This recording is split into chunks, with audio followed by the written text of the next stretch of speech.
말씀 재차 반복하지만은 예수님의 몸이 생명나무입니다. 이것을 예표적으로 제일 먼저 보인 장소가 에덴 동산이에요.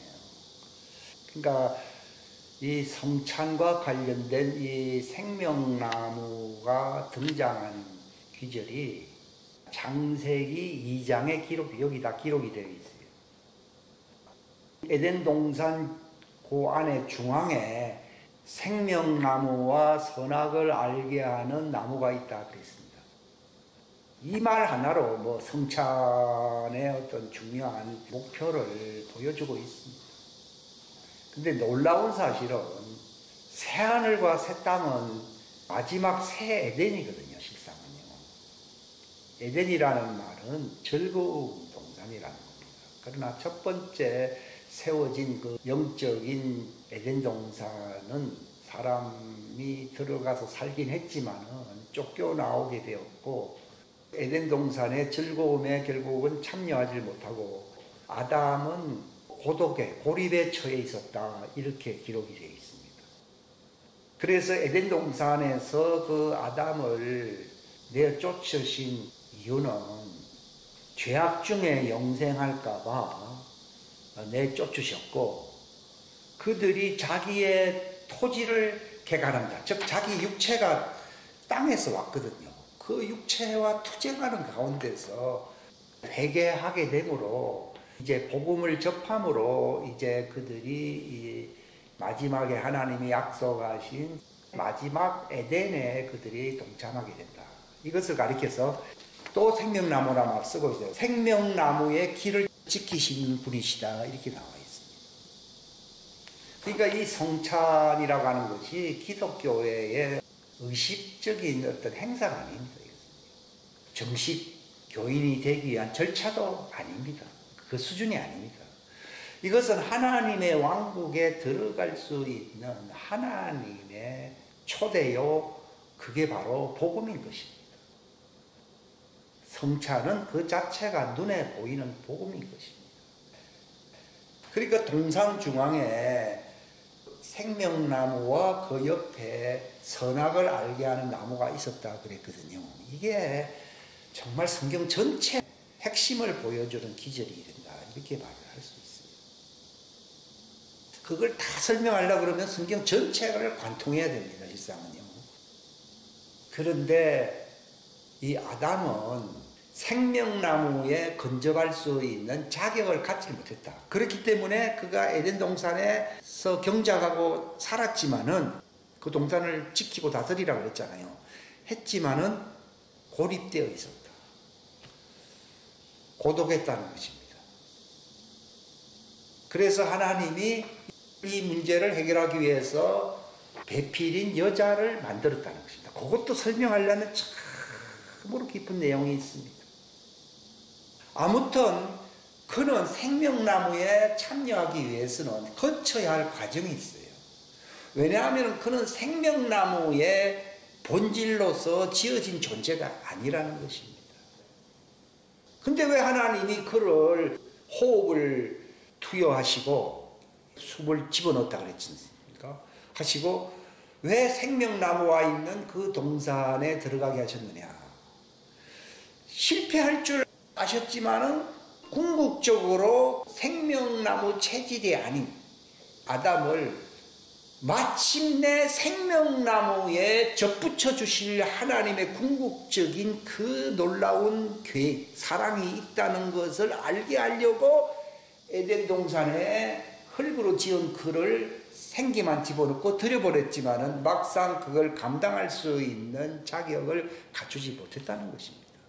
이것은 하나님을 비난할 게 아니라, 하나님은 본래 의도가 네가 거기서 살기를 바라지만은 네가 그런 자격이 없다는 것을 알므로써 쫓겨났을 때에 불평불만할 게 없다는 것입니다. 그러나 그 실패의 그 원인이 되는 그 문제를 예수님이 아담의 몸인 죄가 있는 육체의 모양으로 오시사 죄를 담당하고 그가 십자가에 죽으심으로 말미암아 선과 악의 율법의 나무에서 결국은 심판받아 멸망을 피하지 못할 그를 예수님의 십자가의 역사로 말미암아 생명나무에 마침내 접붙여 주실 하나님의 놀라운 이 사랑의 복음의 역사를 하나님이 보여준다는 겁니다. 이것이 성경 전체입니다. 그렇기 때문에 요한계시록 22장의 1절부터 4절까지 왜 기록되어 있느냐? 초창기에는 에덴 동산의 중앙에 생명나무는 있었지만 아담에게 그것을 근접도 하지 못하게 했습니다. 그는 실과를 먹을 만한 자격을 갖추지 못했기 때문이거든요. 그럼 자격도 안 되는 자를 거기 왜 살게 했느냐? 지금은 아니지만은 주 예수님께서 아담의 몸으로 오셔서 이 단절의 이 문제를 해결해 주시겠다는 겁니다. 그래야므로 마침내 생명나무의 길로 들어가는 길을 그분이 지켜주신다는 것입니다. 성경에 예수님이 말씀하셨잖아요. 사람으로서는 할 수 없었지만은 하나님으로서는 모든 것이 가능하다 그랬습니다. 이걸 바로 이어서 로마서 8장에 율법은 선악과거든요. 선악과로는 할 수 없는, 선악과의 체질인 아담으로서는 할 수 없는 것을 하나님은 하시나니 곧 자기 아들을 죄 있는 육체의 모양, 그게 바로 선악과 모습으로 예수님이 오셨다는 것입니다. 오시사 자신 안에서 율법의 이 저주를 십자가상에서 나무에 달린 자마다 저주받은 자라고 했는데 그분이 저주를 받아 죽음으로 말미암아 바로 육체인 휘장을 찢으심으로 말미암아 무슨 길을 열어놨습니까? 생명나무로 들어갈 수 있는 길을 열어놓았다는 것입니다. 이것이 바로 복음인 것입니다. 그것이 바로 로마서 8장, 이것이 서로 다 이렇게 연결되어 있구나. 그러니까 창세기 3장 후반절의 말씀이나 로마서 8장 그 3절 이후의 말씀이 서로 연결되고 있다는 사실을 제가 알게 된 것이죠. 기절은 알았는데, 이게 이 말하고 연결되는 것이구나. 그렇기 때문에 이게 딱 연결되면은 이제는 선악과의 과정을 통과함으로써 하나님과 원수되는 그러한 과정을 멸해버린 거예요. 십자가로서 이 원수되게 하신 것을 진멸했다고 골로새서 2장에 말을 하고 있거든요. 이 놀라운 말씀이고, 그걸 진멸했다는 증거가 뭡니까? 생명나무 실과들이 풍성하게 자라고 있는 그 생명수가 흐르는 그곳에 아담의 후예들이 거기에 있었다는 거예요. 그 종들이 거기에 있었다. 여기 이분 나오면 종들이 있었다는 거예요. 즉 아담은 감히 생명나무 과실에 접근할 수 없었는데 하나님이 자기 아들을 통하여 그 일을 성취시키셨으니 육체인 휘장을 통하여 열어놓으신 생명나무 그 나무에 참여할 수 있는 길을 하나님이 열어놓았다는 겁니다. 이것이.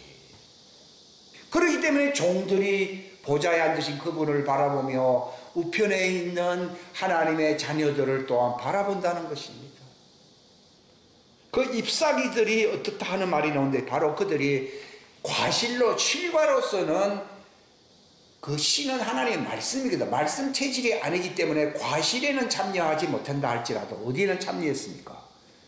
그 생명나무의 잎사귀에 참여할 수 있는 자격을 획득하게 되었고 이것을 이루신 분이 중앙에 보좌에 앉으신 예수님이시고 우편 보좌에 있는 사람은 누굽니까? 생명나무 과실에 참여하는 하나님의 아들들의 반열을 가리키는 것이고 종들은 거기에 감히 우러러보지도 못하는 그곳에 예수님이 육체인 휘장을 통하여 열어놓음으로써 그들이 여자로서, 여자라는 말은 잎이라는 뜻이거든요. 잎.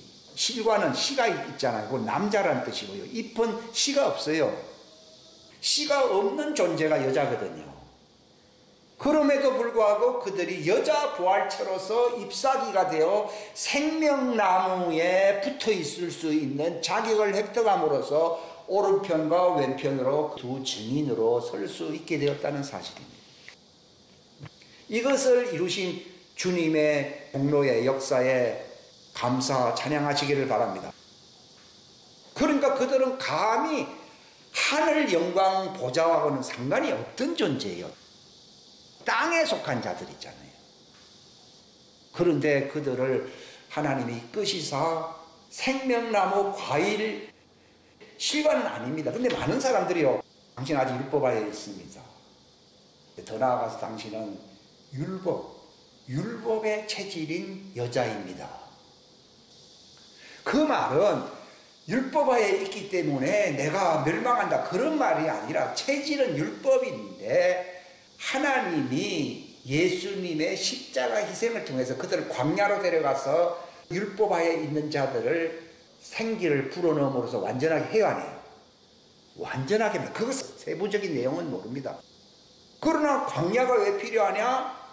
그들은 그 생명나무 실과가 될 수 있는 그런 오순절에는 참여할 수가 없었지만은 생명나무 잎으로서 거기에 접붙임될 수 있는 오순절을 광야에서 맞이하게 한다는 것이에요. 이것이 그들이 맞는 두 번째 오순절입니다.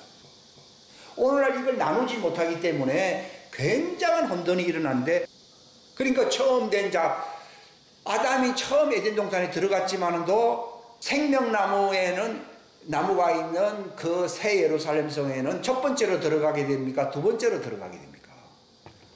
두 번째로 들어가게 됩니다. 그러니까 처음 된 자로서 어떻게 돼요? 두 번째 나중되고. 그러나 첫 번째 아담이 들어가기 전에 예수님은 그 뒤에 수천 년 지나서 오셨지만은 나중된 분이시지만은도 그분이 그 생명나무가 되시고 바로 그의 제자들은 그 생명나무 가지와 실과가 된다는 사실을 예수님이 처음 된 자로서는 나중이 되었지만은 침례자 요한도 먼저 됐잖아요. 먼저 태어났잖아요. 그러나 요한이 뭐라고 해줬습니까?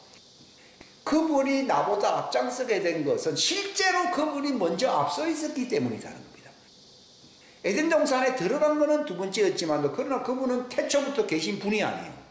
계신 분이고 그 이전부터 그분은 그 생명나무이신 분이시거든요. 아담의 후에는 창세 이전이라는 말을 쓸 수가 없어요. 창세 이후에 그 땅에서 지어진 존재입니다. 그렇기 때문에 여러분이 성경을 보실 때 창세 이전에 예정됐다 할 때는 그건 전부 예수님과 동류의 말씀의 DNA를 갖고 있는 존재들을 가르치는 것이고, 그러나 요한계시록 13장 그 5절 이후에 보게 되면은 8절입니까? 이후에 보게 되면은 창세 이후로 그 생명책에 기록된 자들이 있다 그렇게 나와 있거든요. 이것은 바로 아담의 후예들을 가르치는 것이에요. 근데 창세 후에 기록된 자들은 그 이름이 생명책에서 지어질 수가 있어요, 없어요? 있습니다. 창세 이전은 왜 지어질 수가 없느냐? 하나님이 그 뿌리가 되기 때문에. 그걸 알게 되면은 하나님의 자녀들이라면 기뻐 노래하며 외칠 수밖에 없습니다.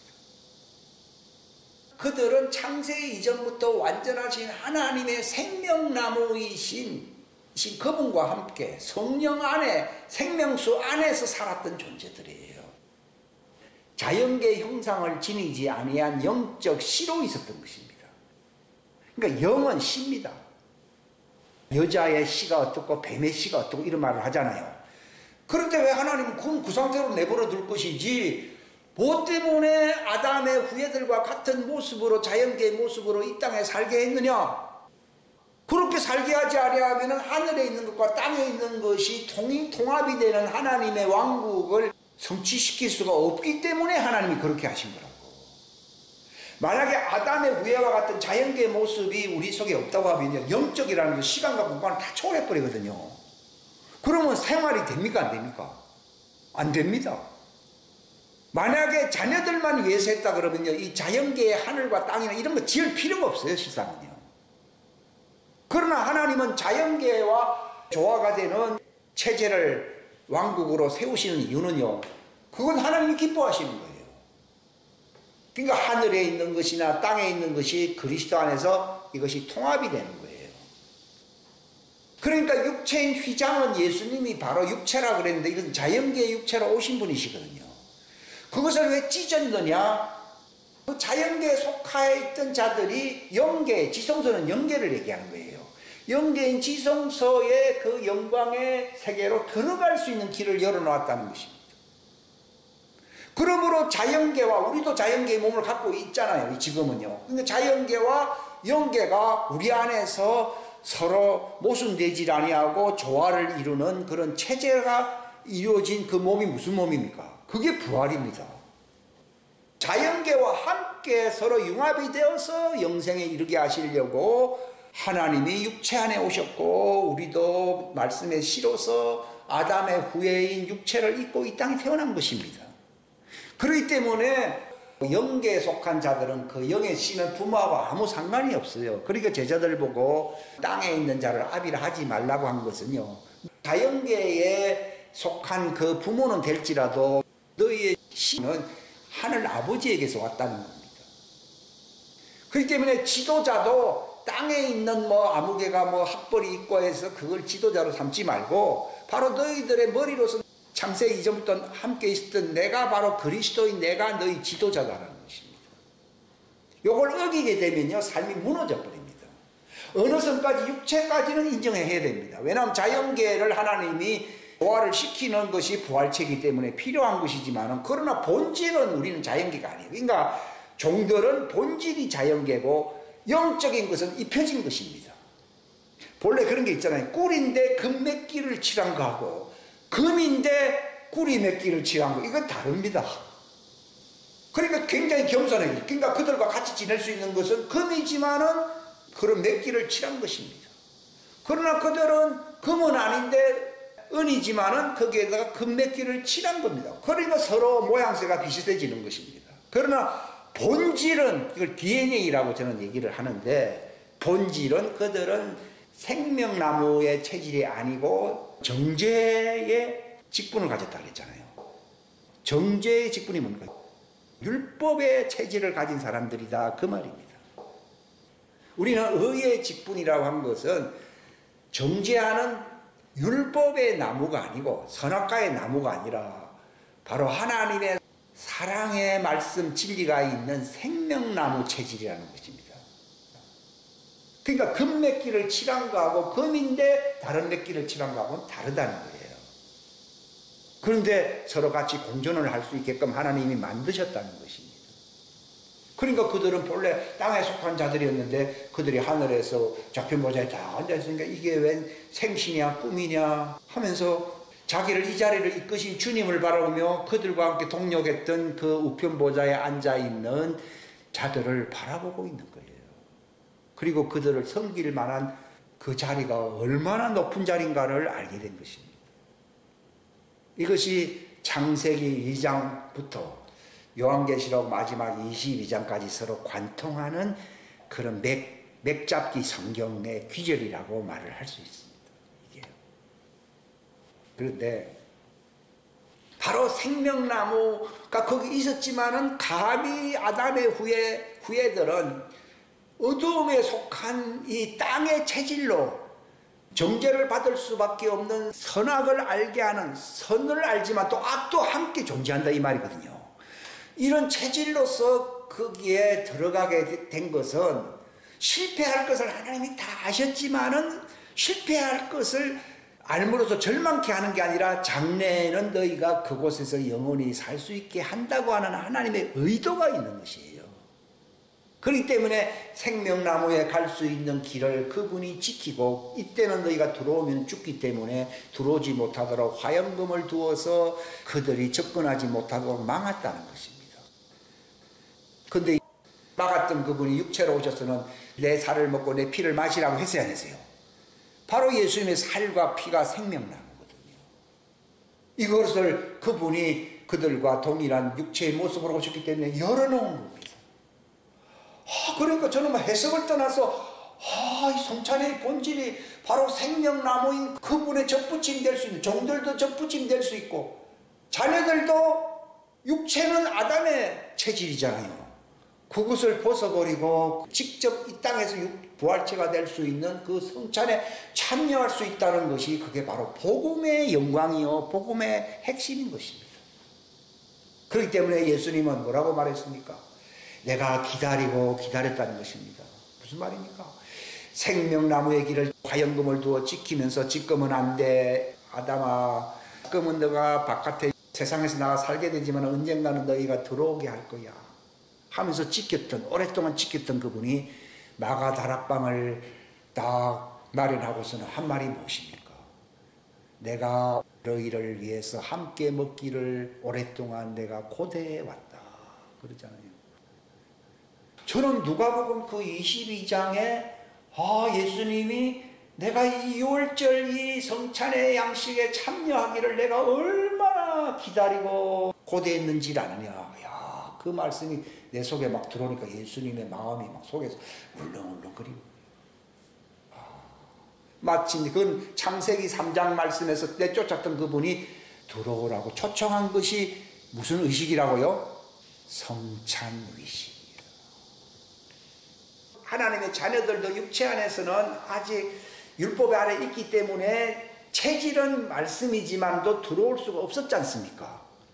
그런데 마침내 그분도 종의 육체로 오셔서 이제 유월절 바로 맞이하기 직전, 유월절은 예수님 십자가에 돌아가시는 날이거든요. 육체의 위장을 통하여 생명나무로 나아가시는 길을 열어놓으려고 오신 그분이 죽고 난 뒤에는 성찬식을 행할 수 없기 때문에 바로 죽기 직전에 오늘 내가 너희들과 함께 이 유월절 양식 먹기를 심히 원하고 원하였노라 하는 그 말씀이 무슨 의미인지를 알게 된 거예요. 마음을 품고 바로 생명나무이신 그분의 접붙임 받거나, 접붙임 되는 것은 그 종들을 얘기하는 것이고 그분의 가지가 되고 너희들은 가지를 접붙인다 이런 말을 하지 않았어요. 나는 포도나무요 너희는 뭐라 했습니까? 가지가 될 것이다 했습니까? 가지라고 했습니까? 가지라고 뭐 이미 있는 겁니다. 나는 나무고 너희는 가지라는 겁니다. 그런데 그전에는 이 생명나무로 완성되는 그 과정에 참여할 수 없었던 것은 율법하에 있었기 때문이거든요. 그러나 예수님이 죄인인 육체의 모양으로 오셔서 바로 그 길을 생명나무를 완성하려고 하시는 그게 역사가 바로 복음이거든요. 역사를 위해서 내가 죽기 그러니까 나는 포도나무요. 본래 요한복음 15장도 바로 예수님 돌아가시기 바로 몇 시간 전에 한 얘기입니다. 그전에는 말을 안 했어요. 나는 포도나무, 너희는 가지고. 그래서 성찬의 의미를 알고 너희가 믿음에 있게 되면은 너와 내가 하나가 된다고 말을 하고 있지 않습니까? 본래 하나였는데 율법화에 있어서는 하나가 되질 아니었습니다. 그러니까 성찬이라고 하는 것은 두 갈래로 나누어져 있던 것을 예수님 안에서 하나로 뭉쳐지는 거예요. 가지도 그전에는 가지가 아니었습니다. 그런데 이게 가지로서 원자리로 찾아가게 되고 종들은 본래 그와는 아무 상관이 없는 자들이었는데 식물로서 채소로서 잎으로서 참여를 하게 된 거예요. 나무는 둥치만 있어도 안 되고 가지가 있어야 되고 열매가 있어야 됩니다. 열매가 바로 자녀들을 얘기하는 것이고 가지 열매만 있으니까 열매를 감싸고 있는 잎이 있어야 있어요. 있습니다. 나무를 가만히 보십시오. 열매 하나 있는 게 아니라 그것을 보호하고 이렇게 하기 위해서 잎이 무성하게 싹 이렇게 돼 있어요. 이 말을 한 것이 어디 있습니까? 요한계시록 22장 맨 마지막 1절 2절에 나와요. 그들은 율법 체질이었지만 제2의 오순절을 맞이함으로써 하나님의 아들의 영광에 그들이 이르러서 안 이뤘어요. 이름으로써 그 생명나무 과실주의의 잎으로 참여를 하게 된 겁니다. 놀라운 신비 아닙니까? 이게 성찬이라는 겁니다. 그걸 알고 먹어야 되는 게 그 몸을 분별하면서 그 생명나무인 그 예수님의 몸을 우리가 깨달으면서 뭐 의식을 하든지 뭐 이렇게 해야 되는 것이지 그것도 모르면서 먹고 마신다고 하면은 주님의 몸을 범하는 죄가 있다고 나와 있지 않습니까? 저는 이것을 안 것이 참으로 놀라운 겁니다. 실상 이게 생명나무. 그러니까 합당치 우리 그동안 합당치 못하게 그냥 뭐 그런 것도 모르면서 그냥 하나의 의식으로 뭐 그것을 우리가 고의적으로 한 건 아니기 때문에 주님이 용서하시긴 했지만도 그걸 모르고 참여했기 때문에 어떤 결과가 왔습니까? 너희 중에 약한 예수 믿는다고 하면서 몸이 약하고 힘들고 예수님처럼 강건하고 장성하고 풍성하신 충만하신 예수님이 아니라 항상 빈곤한 상태로 유지될 수 없는 것은 합당한 성찬에 참여하지 못했기 때문인 것입니다. 이게 고린도 교회 보고 그렇기 때문에 너희 중에 약한 자와 병든 자, 심지어 죽은 자들이 많이 나타났다는 것입니다. 놀라운 말씀입니다. 이게 창세기 1장부터 시작해서 요한계시록 마지막 장 22장까지 연결되는 것이고, 이 생명나무의 길을 지키시면서 그동안에는 지성소 휘장이 닫혀 있어서 안 닫혀졌어요. 그게 생명나무의 노타치 하는 의미로서 휘장이 쳐져 있었습니다. 근데 예수님이 그 육체인 휘장이 십자가에 달려 죽으심으로써 그 지성소 생명나무에 접붙임 될 수 있는 길을 스스로 열어놓았다는 사실입니다. 근데 한 가지 더 놀라운 사실은요, 뭘 알게 됐는가 하면은, 왜 예수님 십자가에 그냥 달려서 운명하면 될 텐데 병정이 찾아와서 각 창으로서 그 옆구리를 찌르기까지 했느냐? 그의 몸에서 물과 피가 떨어지게 한 거예요. 물과 피가 떨어졌다는 얘기가 뭔가? 그게 땅으로 떨어진 거거든요. 그 땅은 바로 아담의 체질인 육체를 얘기하는 거예요. 바로 육체의 할례가 일어난다는 것을 보여주는 거예요. 예수님은 자신이 십자가에 돌아가는 것이 그분 자신의 할례이지만도 그것은 그분의 할례인 것이 우리에게도 할례의 역사가 나타날 수 있도록 창을 찔러 가지고서 그분 속에 있는 물과 피가 땅으로, 우리의 육체의 체질인 우리 모든 사람들이잖아요. 땅에서 난 육체의 몸을 갖고 있지 않습니까? 떨어짐으로써 우리의 육체가 갈라진다는 겁니다. 예수님이 창끝을 찔렀듯이 바로 너희들도 육체가 찢어진다는 것입니다. 그걸 육체의 고난이라는 것입니다. 그래서 베드로 전서 4장 1절에 뭐라고 말하고 있습니까? 그러므로 그리스도께서 우리를 위해 육체 안에서 고난을 당하셨음즉 그와 같이 너희도 같은 생각으로 무장하라. 육체 안에서 고난을 당하는 자는 이미 죄를 그쳤다. 이게 무슨 말입니까? 그분이 죽는다는 것도 자체가 이게 참 고난입니다. 그런데 십자가에 달려서 그분이 고난을 받는다. 그뿐만이 아니라 우리를 위해, 우리도 그 고난에 참여할 수 있도록 우리도 육체인 휘장을 벗고 예수님처럼 부활에 이룰 수 있는 부활체가 되게 해주시려고 로마 병정이 와서 창끝으로 그를 찌름으로써 그 속에 있는 물과 피, 이거는 바로 생명수거든. 생명수. 예수님 안에 있는 물과 피는 생명수입니다. 이게 떨어진 거예요. 어디에요?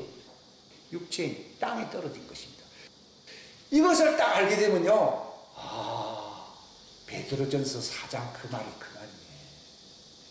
그냥 우리가 세상에서 좀 고생하기 때문에 뭐 죄를 고친다, 그런데 말이 안 맞다 생각을 하고 있었거든요. 바로 예수님이 십자가상에서 고난을 당하셨을 뿐만 아니라 그분의 고난 속에서 채극치는 창끝에 찔려가지고 그분의 생명수가 흙에 떨어졌다는 사실입니다. 이제 그거를 마음으로 무장하라 그랬잖아요. 이것을 내가 마음에 품게 되니까 어떤 일이 일어나는가 하면 실질적으로 할례가 일어나야 안 일어나요. 할례가 일어나야 여기 성찬인 거예요. 이게 우리는 눈에 보이는 뭐 포도즙이나 뭐 빵을 먹고 이것도 뭐 모를 때는 할 수 있습니다만 그 핵심은 뭔가 하면요, 예수님이 창끝에 찔려서 가지고 고난만 당한 게 아니라 그 우리도 할례를 받을 수 있도록 그분의 성찬에 물은 양식 빵을 얘기하는 것이고 피는 바로 언약의 피입니다. 이게 성찬의 재료 아니에요. 이건 오리지널입니다. 오리지널. 엑기스입니다. 이거는요. 우리가 뭐 다른 방식으로 하는 것은 전부 비유적인 것입니다. 근데 예수님은 우리가 참된 성찬을 행할 수 있도록 자기 몸이 창끝에 찔려서 생명수인 그 말씀인 물과 생명의 피가 떨어졌다는 사실입니다. 이것을 집중해야 돼요. 이게 기독교의 핵심입니다. 이게 엑기스입니다. 이것을 내가 마음에 딱 믿게 되면 내 육체의 고난이 나타나요. 육체의 고난이라는 게 무슨 말인가 하면요, 예수님의 마치 영과 혼이 분리가 되어버렸잖아요. 죽으실 때요. 그런 것처럼 우리 속에 있는 영적인 내적인 사람과 육체의 사람, 이것이 분리되는 역사입니다. 아무리 고생한다고 해서 분리되는 건 아니거든. 바로 성찬의 엑기스는요, 내 살을 먹고 내 피를 받아 마셔라. 이것은 그분이 죽기 전에 한 말이지만 그 내 살을 먹고 피를 마시라는 그 살은 뭡니까? 물입니다. 생명수 물입니다. 피, 생명수 피입니다. 죄를 사하는 생명수 피입니다. 이것이 바로 생명나무에 참여할 수 있는 성찬의 양식의 엑기스를 내가 먹는데 이게 중요한 거라. 엑기스는 빠져버리고 뭐 다른 거 했다 효과가 별로 없더라고요. 근데 이걸 딱 먹게 되면은 실질적으로 예수님의 육체와 영이 그분이 분리가 되어버리듯이 내 속에 이것이 고난이 온다는 말은 분리가 되는 고난이 옵니다. 이게 할례입니다. 분리되는 게 할례거든요.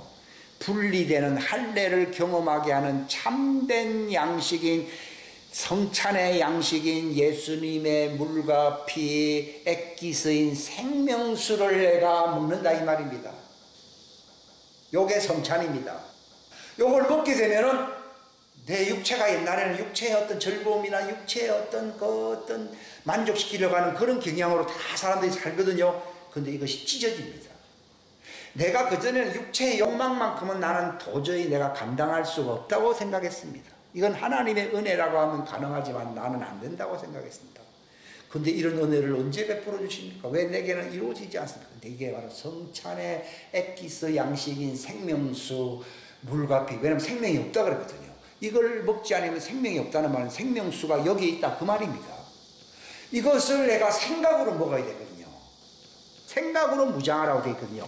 이것을 뺏기지 말아야 되는데 오늘 이것을 기독교가 뺏겨버렸습니다. 그렇기 때문에 허울 좋은 기독교가 되어버렸습니다. 이것을 액기스를 여러분들이 오늘 먹고 간다고 하면은 여기 온 보람이 있을 것입니다. 이것을 먹게 되면 어찌 됩니까? 이게 요한복음 6장이 성경 중에 성경입니다. 아무리 뭐 성찬 어쩌고 바울도 설명했지만도 내 살을 먹고 내 피를 마시는 이 성찬의 액기스 양식을 내가 마음으로 생각으로 이걸 먹어야 됩니다. 이거는 잔으로 먹는 게 아니거든요. 그래서 지금 우리가 잔으로 먹는 걸 지금 안 하지 않습니까?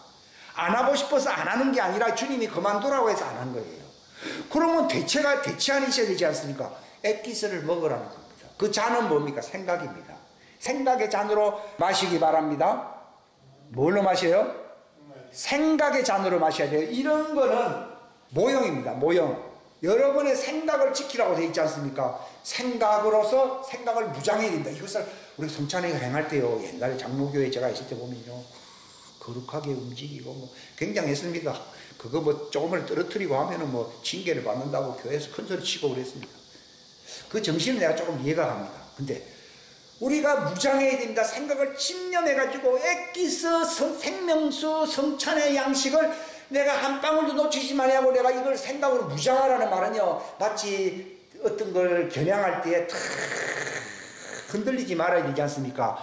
이것을 먹는 일에 집념 초점을 맞추게 되면요. 내 육체가 더 이상 힘을 쓰지 못하게 됩니다. 그 전까지는 육체에 휘둘리는 삶을 살았습니다. 그런데 이 생명수 액기스 양식을 정말 무장해서 이것을 그분의 몸을 분별한다는 것입니다. 분별해서 이걸 딱 먹자. 매일 이걸 해야 됩니다. 이게 믿음 생활입니다. 잔다르크는 그때는 그것까지는 몰랐죠. 소녀가 16살인가 근데 거기다가 포도즙을 탁 담고 촤 하면서 마셨어요. 이렇게 한 그 사람이 프랑스를 구했잖아요. 하나님은 그 정신을 인정한 거예요. 근데 잔에 대해서 그렇게 집중하는 사람 별로 없거든요. 근데 이 액기스는 이거는 죽느냐 사느냐의 문제잖아요. 이건 하나님을 먹는 거거든요. 어떻게 보면 생명수니까. 생명은 하나님 거잖아요. 이것을 먹는데 딴 생각 빌빌 하면서 못 먹습니다. 안 먹게 되면 힘없고 약하고 병든 자 죽은 자 많다는 거예요. 오늘 하루 내가 왜 사냐? 아침에 내가 뭘 해야 되냐? 이것을 액기스를 먹어야 됩니다. 옛날에 그렇게 형식적으로 그렇게 진지하게 했던 사람도 하나님께로부터 능력을 받아가지고 큰 일을 했는데 이걸 이제 마지막 때 하나님이 열어주시더라고요. 이걸 먹게 되면 이거는 생각의 잔으로서 이거는 비유가 아닙니다. 액기스 오리지널 그분의 생명수를 먹게 되면은 내가 아버지로 인해서 사는 것처럼 그도 나로 인해서 살고 그는 영생한다는 겁니다.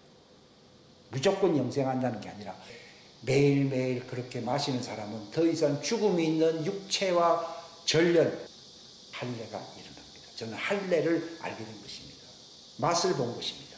그전에는 그게 견딜 수가 없었거든요. 그런 거를 내가 견딜 만한 능력이 있는 위인이 아니에요. 상처도 많기 때문에. 근데 이것이 저절로 떨어져 나가버리더라고요. 그러나 그걸 계속해야 됩니다. 내가 올 때까지 기념해요. 기념합니다.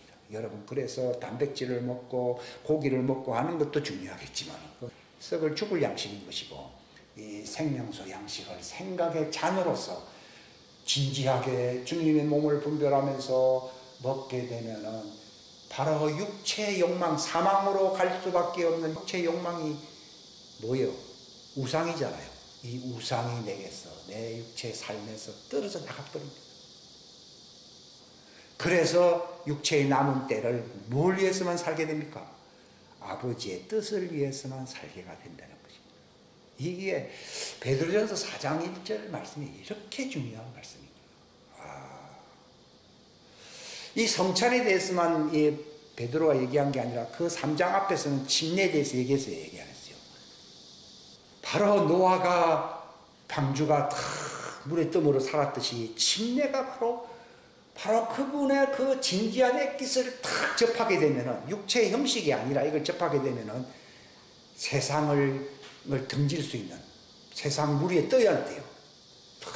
하늘의 삶을 산다는 걸 얘기해요. 그러니까 침례는 세상을 떠나 하늘의 삶을 살게 하는 것이고, 성찬은 예수님의 몸의 부활체가 되게 하는 직선글이에요. 물론 다른 것도 좀 도우면 됩니다만, 이것은 바로 직선글입니다. 이걸 제대로 하면요, 육체의 욕망이 죽어버려요. 우상이 멸망해요, 멸망 안 해요. 내 속에 육체의 우상, 사람들 육체의 우상 때문에 다 힘든 생활을 하는데 이것이 떨어져 나가버립니다. 이 기적이 일어나게 하는 의식이 뭐라고요? 성찬. 그 다음에 세상을 초월해서 하늘에 위에, 물 위에 떠일 수 있는 생활을 하는 것이 뭐라고요? 침례요, 침례. 이 두 가지가 되면 끝난 거 아니에요? 근데 이런 것을 하고 있는 사람들이 바로 하늘로 왔다 갔다 하는 사람들이 있잖아요. 그게 바로 침례를 한 사람들이고, 아주 예수님처럼 거룩하고 완전하게 살 수 있는, 그것 바로 성찬을 그렇게 행할 수 있는 사람들이거든요. 기독교 신앙은 이 두 가지밖에 없어요. 초대교회는 성경책도 없었습니다. 그러나 침례와 성찬의 본질을 알고 있었습니다. 그런데 오늘날에는 성경책도 있고 책은 많은데 이 침례와 성찬의 본질을 모르고 있습니다. 모르니까 우상도 많고 세속적인 생활을 할 수밖에 없습니다. 초대교회는 다 이렇게 힘든 생활을 했지만도 그들이 박해를 이길 수 있었고 물 위로 걸어갈 수 있었던 것은 이 두 가지의 핵심을 그들의 삶에 적용을 했기 때문인 겁니다. 이것을 여러분들의 삶에 적용할 수 있는 지혜롭고 신비로운 존재가 되시기를 주님의 이름으로 축원합니다. 아멘. 하나님 아버지 감사합니다. 귀한 시간 주셔서 감사합니다. 초대교회의 신앙의 두 본질 의식을 초월한 진리가 바로 침례요 성찬이었습니다. 그들은 구름 위에 정말 살듯이 땅을 등지고 우리의 삶은 하늘에 있다고 빌립보서 3장에 바울이 고백한 것처럼 정말 하늘에 속한 삶을 살 수 있었고, 그들은 생명수 양식인 그 진리의 액기스를 먹고 살과 피를 마심으로써 육체인 욕망의 이런 우상들이 다 떨어져 나가버린 완벽한 삶을, 완전한 삶을 살 수가 있었습니다. 하나님, 이것이 이 마지막 때에 재현되게 하시려고 이 놀라운 진리를 우리에게 열어주셨사오니 우리가 이 초대교회 신앙을 본받고 마침내 이 작은 책에 영원한 복음을 전할 수 있는, 이 신비로운 부활의 복음을 증거할 수 있는 역량 있는 지혜로운 자들이 될 수 있도록 축복하시옵소서. 함께하여 주시기를 간절히 바라옵고 거룩하신 주 예수님의 이름 받들어 기도하옵나이다.